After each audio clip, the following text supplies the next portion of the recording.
Reflections on the Good News of Jesus Christ from the Gospel of Matthew for the Feast of the Epiphany.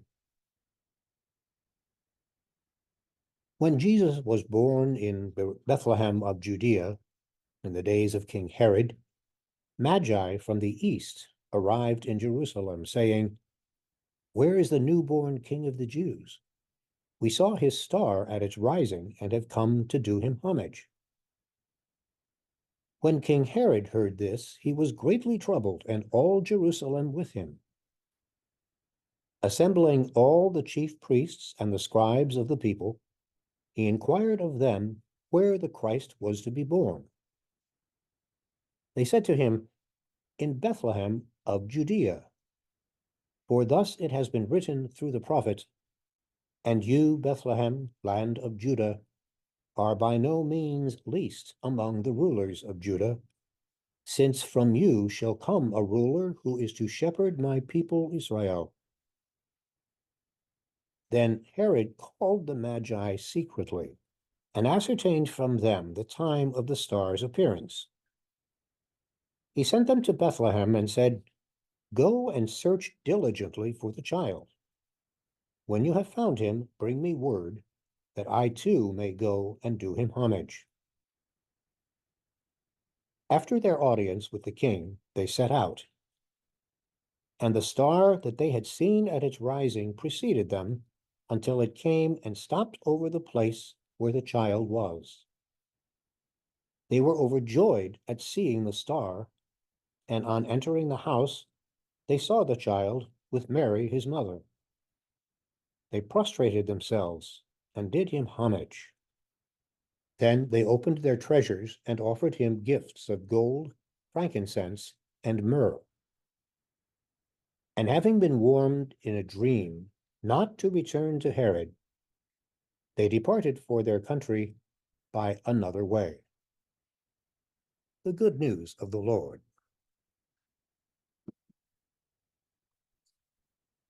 Magi? An earlier translation is astrologers. No, not the ones who write newspaper columns, but people who tried to discern the future by studying the movements of the stars and planets. We're not so comfortable with the thought of Jesus being visited by astrologers, so long ago we decided to call them wise men or kings. Although there is no mention in the text of them being kings, nor is there any mention of how many of them there were. We imagine 3 because of the 3 gifts, but medieval Christians found reason to believe in as many as 17 kings, and they all had names. But we finally settled on 3 kings and named them Caspar, Melchior, and Balthazar, none of which is in the gospel. That's okay. You can have a lot of fun with this story. It is a drama that captures the imagination. Whoever and however many they were, they came from the East, scriptural code language for a mysterious, unknown land. Matthew's way of showing that Jesus came for all people, the whole world, and not to be any group's private possession, which is a great disappointment to some groups today. We do not have a private God. We are sisters and brothers of the whole human race.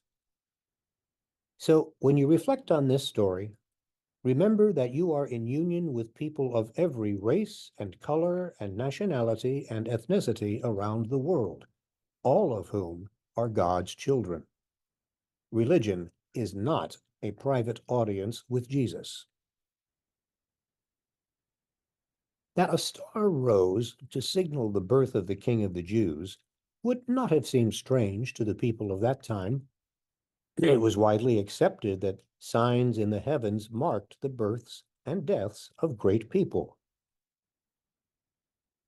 The Magi used the phrase King of the Jews. It is one of Matthew's hints of the passion to come. One cannot help but think of those very words hanging above Christ's head on the cross. Perhaps you've seen crucifixes with the tablet hanging on the cross over the head of Jesus with the letters INRI. That's Latin short term for Jesus of Nazareth, King of the Jews. This is a hint of something else. The Christmas season is not a time of unmixed joy. There is also sadness, pain. It is lonely for those who have just lost someone they loved. For some others, it is always lonely. This season sends us deep within our soul, a mixture of happy and sad thoughts, thanksgiving for what we have, sometimes musing about what might have been. So don't give in to society's expectations that these days are supposed to be joyful and only joyful. Don't resist the mixture. It's already there in the feast itself. We are celebrating the birth of the one who suffered, died, and rose from the dead to open the door of life for us. We're celebrating the birth of the one who came to reach out to those who need him. That's what he came to do. And that's what he still does. The Magi, outsiders and foreigners, people on the edge, as Pope Francis might say. Because they had let go of any expectations of what God might do, they were free to embrace what God did do. And what about you? Have you brought your expectations, perhaps even your demands, to God, much as the little ones bring their lists to Santa Claus? What if God does something that you do not expect? Would you recognize it? What if God does something that you have not requested? Would you be open to it? Can you even consider the possibility of letting go of your expectations and trusting that God will be God for you? The word Epiphany means manifestation, or simply appearance. How has God appeared to you during this Christmas season? Or for that matter, how has God appeared to you today? Magi, kings, wise men, whoever they were, they can teach us an important lesson about power. As Father Ron Rolheiser explains it, there are different kinds of power and different kinds of authority. There is military power, muscle power, political power, economic power, moral power, charismatic power, and psychological power, among other kinds. There are different kinds of authority, too. We can be bitterly forced into acquiescence to certain demands, or we can be gently persuaded into accepting them. Power and authority are not all of a kind. Imagine 4 persons in a room. The first is a powerful dictator who rules a country. His word commands armies, and his shifting moods intimidate subordinates. He wields a brutal power. Next to him sits a gifted athlete at the peak of his physical prowess, a man whose quickness and strength have few equals. His skills are a graceful power for which he is much admired and envied. The third person is a rock star whose music and charisma can electrify an audience and fill a room with soulful energy. Her face is on billboards, and she is a household name. That's still another kind of power. And finally, we have a newborn, a baby, lying in its crib, seemingly without any power or strength whatsoever, unable even to ask for what it needs. Which of these is ultimately the most powerful?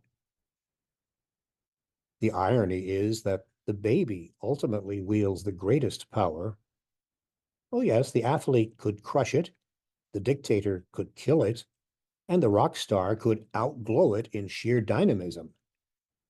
But the baby has a different kind of power. It can touch hearts in a way that a dictator, an athlete, or a rock star cannot. Its innocent, wordless presence, without physical strength, can transform a room and a heart in a way that guns, muscles, and charisma cannot. We watch our language and actions around a baby, less so around athletes and rock stars. The powerlessness of a baby touches us at a deeper moral place. And this is the way we find and experience God's power here on earth, sometimes to our great frustration. And this is the way that Jesus was deemed powerful during his lifetime. All the Gospels make this clear from beginning to end. Jesus was born as a baby, naked and powerless, and he died naked and powerless, hanging helplessly on a cross with bystanders mocking his powerlessness. Yet both his birth and his death manifest the kind of power upon which we can ultimately build our lives. The Gospels describe Jesus' power and authority in exactly this way. In Greek, the original language of the Gospels, we find three words for power or authority. We easily recognize the first two, energia, energy in English, and dynamos, dynamic. There is a power in energy, in physical health and muscle, just as there is a power in being dynamic, like dynamite, in having the power to generate energy. But when the Gospels speak of Jesus as having great power, and as having a power beyond that of other religious figures, they do not use the words energia or dynamos. They use a third word, exousia, which might be best translated as vulnerability. Jesus' real power was rooted in the power of vulnerability, like the powerlessness of a child. This is not an easy concept to grasp, since our idea of power is normally rooted in the opposite, namely, the notion that power lies in the ability to overwhelm people, not underwhelm them. And yet, we understand this, at least somewhat, in our experience of babies, who can overpower us precisely by their powerlessness. Around a baby, as most every mother and father has learned, we not only watch our language and try not to have bitter arguments, we also try to be better, more loving persons. Metaphorically, a baby has the power to cast out the demons of self-absorption and selfishness in us. That's why Jesus could cast out certain demons that others could not. And that's how God's power forever lies within our world and within our lives, asking for our patience. Jesus, as the writer Annie Dillard says, is always found in our lives just as he was originally found, a helpless baby in the straw who must be picked up and nurtured into maturity. But we are forever wanting something else, namely, a God who would come and clean up the world and satisfy our thirst for justice by showing some raw muscle power and banging some heads here and now. We are impatient with quiet, moral power that demands infinite patience and a long-term perspective. We want a hero, someone with the blazing guns of a Hollywood superhero, but the heart of a Mother Teresa. The guns of the world blasting away evil, that's what we want from our God, not the power of a baby lying mute and helpless against the cruel powers of our time. Like the Israelites facing the Philistines, we are reluctant to send a shepherd boy like David against an ironclad giant. We want divine power in iron, muscles, guns, and charisma. But that's not the way intimacy, peace, and God are found. And maybe that's why those kings or wise men or magi, whatever we call them, maybe that's why they prostrated themselves, did him homage, and offered him the first Christmas presents. They recognized what real power is all about. Thanks for listening.